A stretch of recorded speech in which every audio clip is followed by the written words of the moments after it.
眼前是一辆放了10年的兰博基尼，从这个角度看的话，除了上面有一层陈年老灰外，其他一切正常。随着镜头慢慢的移动，你就能看到左前轮被撞报废了，前铲基本上报销，车内的安全气囊也喷了出来，整车情况不容乐观。不过这些依然掩盖不住这辆小牛的气势。作为一辆超跑，它搭载了5.2升的自然吸气 V10引擎，在动力上绝对能满足你的需求。简单的查看完车况后，凯文就要把车子转移到拖车上。由于这辆小牛少了一个轮胎，所以凯文用了万向轮代替。这一步必须非常小心，因为超跑的底盘非常低，而拖车盘后面的倾角很高，处理不好的话很容易对车子造成2次伤害。好在咱们凯文也是老司机了，这个问题难不倒他。经过他和司机2人一通忙活，最终被稳稳地固定在拖车上。考虑到后续修复这辆兰博基尼时需要采购很多原装零件，而这里不仅卖事故车，同时还有很多拆车件卖，所以凯文顺便买了新轮胎和一个前铲，这样到时候就不用去辛辛苦苦地找零件了。回到车库后，众人把小牛卸了下来。从视频中我们可以看出，这辆车上面的灰尘实在是太厚了，在后机盖上还有一些油脂风干的印记，不知道能不能洗掉。这个任务要是交给强子，那简直就是太轻松了。凯文用水枪冲洗之后，又给上面来了一层泡沫，这次总算是洗干净了。完成后，他把车转移到室内。在检查的时候，凯文突然想到一个问题，那就是这辆兰博基尼没有钥匙。可千万别小看了这个问题，因为一个没有编程的遥控钥匙就要800多码内。为了确保车子的功能正常，凯文一咬牙订购了一个编程钥匙，加上工时费算下来要1700码内。虽然他很心疼，但一想到自己即将有一辆兰博基尼，凯文还是很开心。这辆车的损坏不算很严重，主要问题出在车头。接下来凯文要把坏的地方都拆掉，首当其冲的是侧面的轮胎。我们可以看到这个轮毂已经成了碎片，已经不可能修复了。不过现在对于凯文来说，想要拆下来还是很麻烦，因为他车库里没有对应型号的扳手，无奈只能驱车去5金店，这里有各种型号的套头。考虑到以后可能会修复其他品牌的车子，凯文直接买了1箱回去。有了合适的工具之后，下面的拆车就轻而易举了。他很容易的就拧掉了螺丝，取出了上面的轮毂。虽然轮毂已经报废，但要是把它清理干净，做成收藏品还是挺不错的。由于凯文第一次修复事故车，相关的辅助工具并不齐全，所以从5金店回来时，他顺便带回来一个液压升降机，把它进行组装后，可以当做支架放在底盘下面，通过按钮调节车子的高度，非常方便后续的修理。把它放在兰博基尼下尝试效果，按下按钮后车子被成功顶起来，总体效果还是不错的。接着他继续拆车，先从车子侧面开始，这部分也是受损最严重的地方。凯文拆掉翼子板后，拿来一个新的放上面比对，发现尺寸刚刚好，于是他就撕掉了表面的膜。要我说现在撕有点早了，等到车子彻底翻新完成再撕也不迟。要是在修车过程中刮花，那就得不偿失了。这部分没问题后，他开始拆卸前铲。虽然这辆车是左侧被撞，但把前铲拆下来之后，凯文发现右侧底部也有问题。为了能确定问题出在哪里，他又拆掉了大灯。这里他非常的小心，因为仅仅这一个灯就价值4500码内。他小心翼翼的放起来之后，又来拆前面的散热器。这部分由于没受到什么损伤，所以也比较难拆。不过好在最后还是成功了。外面的零件都拆下来后，内部的情况总算暴露出来。我们能看到上面的钢架有裂缝，需要进行焊接修补。正当他要进行下一步时，一扭头看到了旁边散热器的风扇，扇叶上虽然没什么问题，但支架却少了一根，估计是出事故的时候被撞掉了。看来前面的问题很大，修复起来应该会很麻烦。前铲差不多拆完后，凯文来到侧面取掉了卡钳，他的情况也不容乐观，上面有轻微的掉漆和扭曲，他不知道该怎么处理。如果送去专业的维修店修，所需要的花费和买一个新的差不多，但要是买一个全新的又有些贵。凯文一时间不知道该怎么办，只能暂时搁置，继续深入拆卸。经过几个小时的忙活，里面的控制臂很快就被悉数拆下，前面变成了一个巨大的骨架，上面的很多结构都受到了不同程度的损伤。凯文决定暂时不修这里，要把全车都彻底的检查一遍之后，摸清楚所有问题再修。接着他来到车尾拧掉上面的螺丝，取出了一侧的轮胎。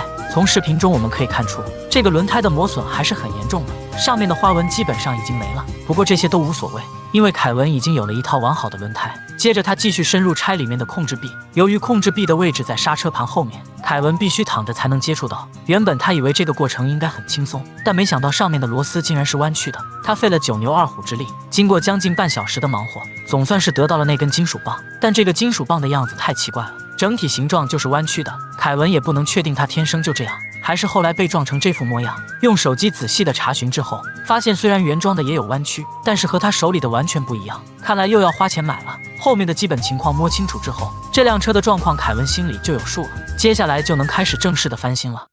因为之前买车的时候，工作人员并没有给他钥匙，所以凯文推测钥匙应该在车内。虽然他已经重新定制了一把，但是如果能找到原来的，那也算有一把备用钥匙。同时，为了让大家看清改装的步骤，我特地嘱咐凯文，让他在车内多装几个补光灯，这样能展示出更多的细节。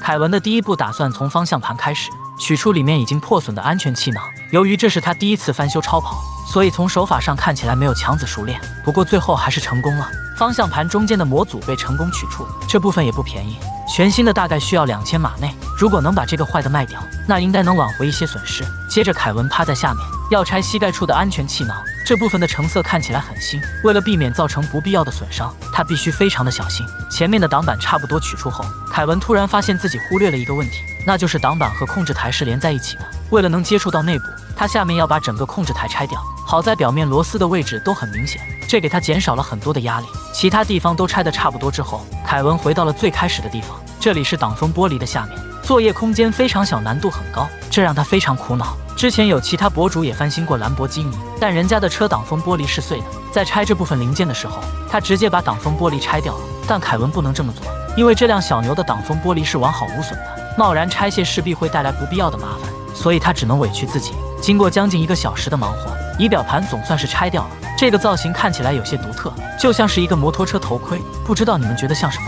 接着他又来到副驾驶一侧，把整个头都伸进里面，才拆出来一个零件，上面还印着奥迪的标志。现在控制台上的零件已经拆得差不多了。接着他来到座椅的后面，拿掉上面的盖板，没想到首先映入眼帘的竟然是一个薯片。要我说这也是挺离谱的，车子放了这么多年，竟然还能发现一个完整的薯片。不过很明显，凯文现在没工夫瞎想，这个地方的盖板拿掉后，整个控制台就可以取掉了。但这时却差点发生意外，上面竟然有一个螺丝没有拆，还好刚才没有用力拉扯，不然左边的部分直接就断了。简单的调整之后，凯文使出了自己的独门绝技，就是这招闪电旋风拆。短短的10秒时间，上面的盖板就被搞定。从视频里我们可以看到，这个塑料板受损还是有些严重的，上面的豁口应该是被安全气囊冲开的。这里凯文不打算花钱买新的，而是要自己动手翻新，这样能节省很多码内。车内的部件差不多拆完之后，他才想起来自己还有件事情没做，那就是寻找之前的钥匙。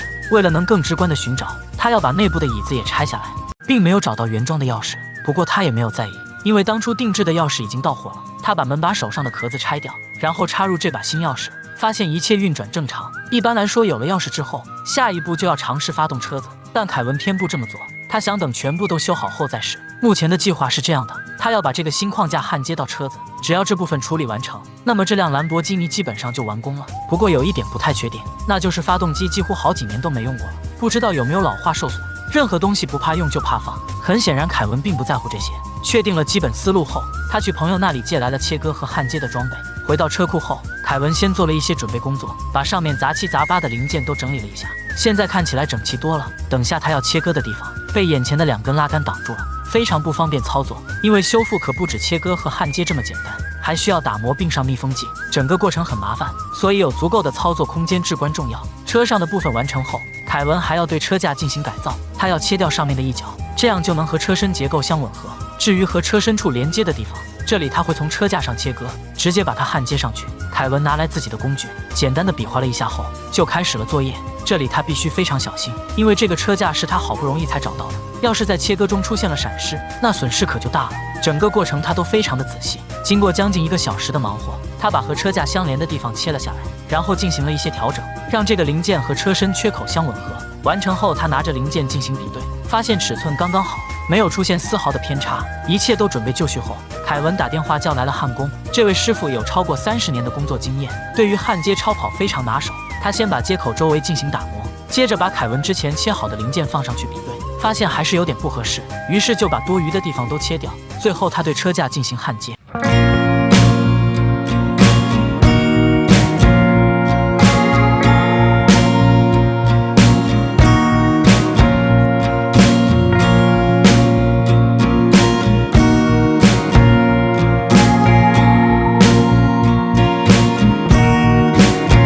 师傅的手法看起来很专业，就是这最后的效果不知道怎么样。你们有没有谁懂焊接的？在评论区评价一下这个师傅的手艺。焊接的部分完成后，凯文收到一个不好的消息，那就是兰博基尼的系统被关闭了，编程人员无法处理新的车钥匙。更悲催的是，经过专业人员对车上模块的检查发现，之前有人想用电脑连接这辆兰博基尼，但是由于操作方法不当，触发了车子的保护系统，导致 BCM 模块被锁定，车子目前处于停摆状态。这意味着就算凯文有钥匙，也无法发动车子。那么接下来他该怎么办呢？兰博基尼又发现了暗病，眼前的车轴被他擦干净后，上面赫然出现了裂缝。不得不说，凯文是真倒霉。话说上级焊工师傅处理完车架后，接下来的任务就需要凯文来做。虽然接口处焊接得很好，但从视频里我们可以看出，上面的金属板和车架并不贴合。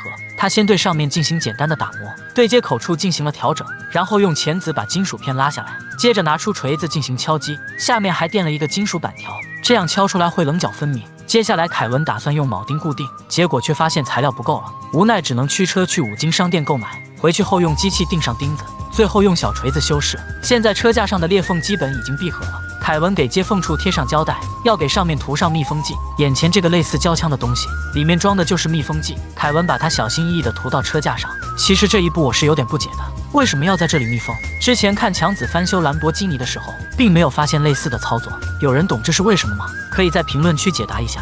凯文把上面的密封剂涂抹均匀后，在等待风干的同时，他来到车尾拆卸后轮。如果你仔细观察的话，会发现这个轮毂的漆被刮掉了，而且后面的面板也有磨损，这无疑增加了凯文的工作量。他把轮胎拆掉后，又取出了里面的挡泥板，一番检查发现内部的问题倒是不大，主要是车身的面板受损严重。为了能省事一点，他想用蛮力把扭曲的地方掰过来。要我说，这也太不专业了，人家好歹也是一辆超跑，这种处理方式简直太粗糙了。一番忙活后，凯文发现车上的后保险杠十分影响作业，于是他和搭档两人把它拆了下来。有了足够的操作空间后，凯文拿来了一个活动扳手，固定到上面后就用力拽，不过并没有什么效果。于是他打开发动机盖，把表面的塑料盖板拆掉，然后又拧掉了小尾翼的螺丝。还好凯文的动作比较温柔，螺丝拧掉后没有一把拽下来，上面还连着一根很细的电线，要是刚才没注意的话，就又给自己带来了大麻烦。尾翼部分拿掉后，车灯很容易就能拆了下来。现在面板的上下已经通透了，为了方便下一步的工作，他又买了一个千斤顶。组装好后，把车身继续加高，接着他开始拆车身侧面的面板。之前我们看到坏掉的地方是和车子侧裙连接在一起的，虽然车尾的零件已经被拆得差不多了，但是凯文还是觉得不方便，于是他把整块面板都取了下来。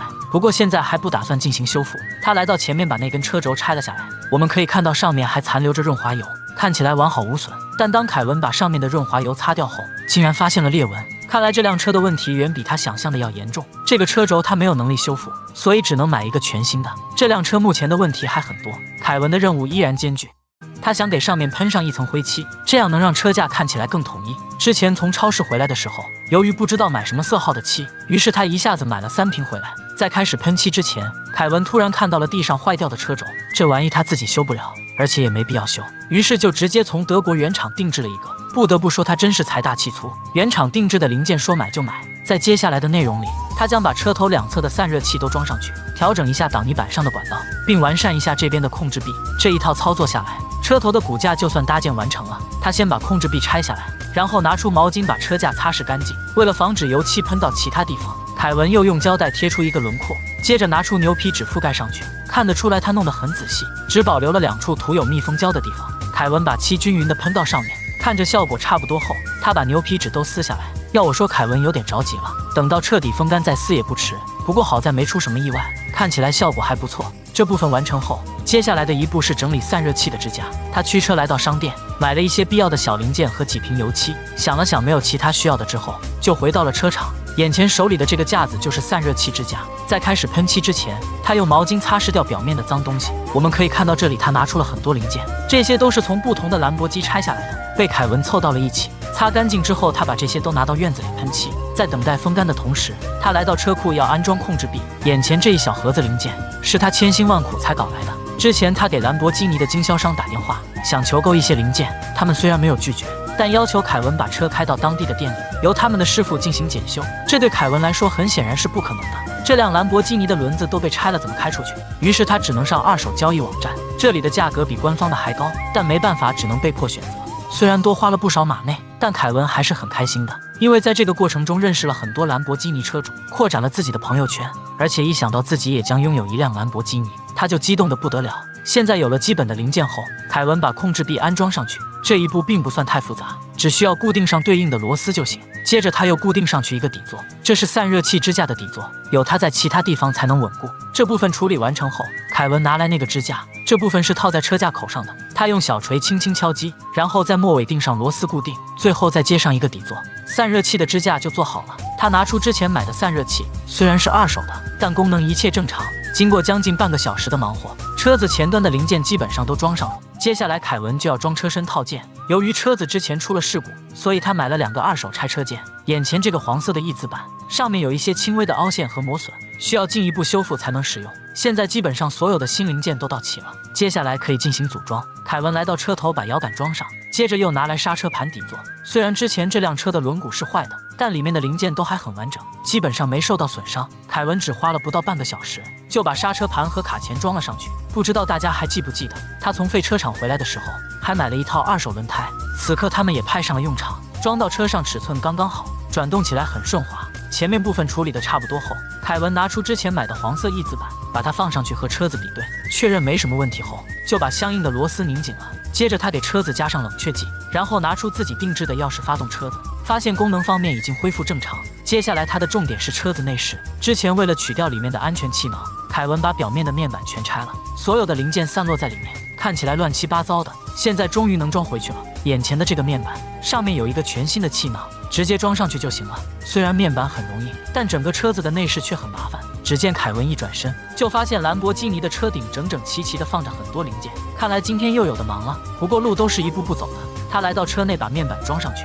然后不断的从车顶拿下零件，一点点的装上去。随着时间的推移，车子的内部也慢慢完善，逐渐有了超跑该有的样子。车内处理的差不多后，凯文要对里面进行清洁。刚才在安装零件时，有很多碎屑掉在了里面，他用吸尘器进行仔细的扫描，不一会儿内部就焕然一新。接着他把主驾驶座装进去，内部就修复完成了。里面不同种类的黑色搭配着鲜艳的红色，看起来十分炫酷。不过我觉得凯文的清洁能力和强子相比还是差点意思。内饰的打扫如果让强子来做，那肯定比现在要更干净。接下来凯文的重点转移到了车身面板方面。这辆车被撞的地方是左侧的翼子板，板件上还有一些小凹陷。他把翼子板拆掉，然后拿出矫正器进行反复冲击，完成后又拿出几个吸盘，给表面涂上特殊的粘合剂后贴到上面。接着他想用工具把凹陷拉出来，结果尴尬的一幕出现了，上面的小吸盘竟然直接掉了。凯文推测应该是面板不干净，于是他清洁了一下后再次尝试，这次的效果就好了很多，面板的凹陷也被纠正了过来。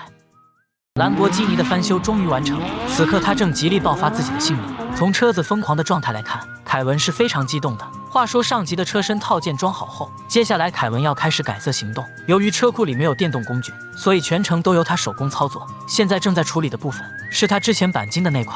简单的打磨完成后，凯文挤出了一坨黄色的腻子，在纸板上调和之后，均匀的刮到车子上。完成之后用热风机吹干打磨，接着重复之前的操纵，给表面再来一层黄色的腻子。在等待风干的同时，他把红色的前铲拆了下来。由于这个前铲也是一个拆车件，上面的犄角旮旯里全是灰尘。凯文把上面的零件全都拆掉，接着从下面把碳板取掉。基本方面处理好后，就把它先放到一边，来到后面的车门进行打磨。凯文的计划是等全车都打磨好后，统一开始喷漆。这个过程真的漫长又简单，打磨的砂纸都换了一张又一张，可把他给累坏了。打磨的正欢时，凯文突然意识到自己家里没有腻子用了，所以他直接驱车来到商店买了几罐。要我说，凯文做事也太不专心了，做着这件事想着那件事，三心二意的习惯很不好，大家千万不要向他学习。从商店回来后，他简单调了一些腻子，均匀的刮到面板上。在等待风干的同时，他用吸尘器清理地面，把那些刮掉的灰都吸走。完成后，经过将近1个小时的等待，腻子终于风干的差不多了。接着他和搭档把车门拆掉，同时还包括颜色未统一的前脸和翼子板。他要把这些零件全部装车，送到专业的喷漆店处理。从这一点我们就可以看出，凯文和强子的差别还是蛮大的。强子的喷漆房虽然很简陋，但是麻雀虽小五脏俱全，而凯文这边就差点意思，只能依靠别人。不过也不能说谁好谁坏，只要能保证最后的效果就行。从视频里我们可以看出，凯文对这个漆面效果很满意。所有的零件都到齐之后，他要开始最后的组装。这个前铲被翻新成了纯黑色，看起来和全新的差不多。这部分组装完成后，他把车头进行简单的调整，最后将两部分进行结合，车身的大致轮廓就算成型了。接下来凯文拿来2个后视镜，这里他使出绝招闪电无影手，不到30秒就完成了组装，而且很顺畅的装到了车门上。现在这辆车只剩下了最后一步，那就是安装侧裙。由于这些都是翻修好的零件，所以装起来也很容易。经过一番调整测试后，这辆兰博基尼飓风总算大功告成，凯文也终于实现了拥有超跑的梦想。接下来他要驾驶这辆小牛去室外进行一番测试，体验一下超跑带来的极致体验。